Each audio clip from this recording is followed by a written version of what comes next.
દેશભરમાં દવાની દુકાનોની આજે હડતાલ છે ત્યારે ગુજરાતની પણ 35,000થી પણ વધુ દવાની દુકાનો બંધ રહેશે।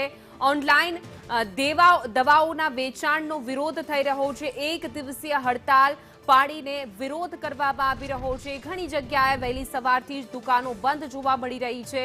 કડક દવા વેચાણ નીતિ અમલમાં મૂકવાની માંગ ઉઠી રહી છે। All India chemist and druggist એસોસિએશને એલાન આપ્યું છે બંધનું। તો અમદાવાદમાં 3,000થી પણ વધુ દવાની દુકાનો જે છે તે હડતાલમાં જોડાશે। તેના વેપારીઓ, દર્દીઓ અને તેમના સગાઓને હાલાકી પણ પડી રહી છે। ઇમરજન્સી દવા માટે રાજ્યમાં 832 એવા સ્ટોર છે જે ખુલ્લા રહેશે। બાકી મોટી સંખ્યામાં મેડિકલ સ્ટોર બંધ જોવા મળી રહ્યા છે। વહેલી સવારથી જ આ હડતાલને અલગ અલગ શહેરોમાં પ્રતિસાદ સારો મળી રહ્યો છે। દર્દીઓ અને તેમના સગાઓને જોકે મુશ્કેલી પડી રહી છે। જોકે મેડિકલ સંચાલકોની ઘણી બધી એવી માંગો છે જેના કારણે તેઓ હડતાલ પર ઉતર્યા છે।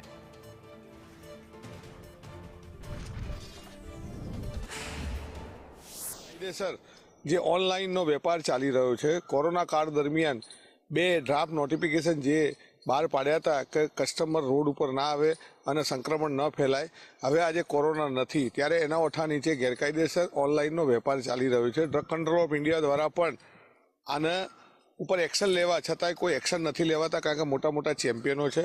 આજે ડીપ ડિસ્કાઉન્ટ, મોટા મોટા કોર્પોરેટ લેવલે જે ડીપ ડિસ્કાઉન્ટ આપી અને નાના વેપારીને નુકસાન થાય છે। સાથે સાથે બજારની અંદર ખૂબ મોટા પ્રમાણમાં ડુપ્લિકેટ દવાઓ આવે છે। છેલ્લા 6 મહિનાની અંદર 150 કરોડથી વધુ રૂપિયાનો ડુપ્લિકેટ માલ આવેલો છે। લોકોના સ્વાસ્થ્ય સાથે ચેડા થાય છે। ઓનલાઈન દવાના વેચાણ પર આજે કેમિસ્ટ એસોસિએશન તરફથી બંધનું એલાન આપવામાં આવ્યું છે।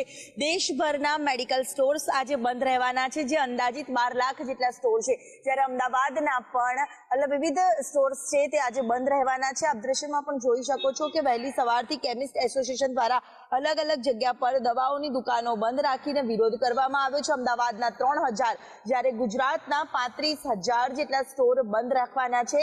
ઓનલાઈન દવાના વિરોધ મહત્વનું છે કે અગાઉ પણ આ પ્રકારે રજૂઆતો કરવામાં આવી હતી કે મેડિકલ સ્ટોર્સના ઓનલાઈન વેચાણ ઉપર તમામ દવાઓનું બંધ કરવું જોઈએ વિતરણ, પરંતુ તેમ છતાં પણ યોગ્ય નિરાકરણ આવ્યું નથી, જેને લઈને કેમિસ્ટ એસોસિએશન તરફથી વિરોધના સૂર કરવામાં આવ્યા છે। જ્યારે અમદાવાદમાં પણ અનોખો વિરોધ છે તે કરવામાં આવી રહ્યો છે। બીજી તરફ દુકાનો આજે વહેલી સવારથી મેડિકલ સ્ટોર્સ પણ બંધ જોવા મળી રહ્યા છે। કેમેરામેન મનીષ વાણિયા સાથે દિવ્યા ચૌહાણ, સંદેશ ન્યૂઝ, અમદાવાદ।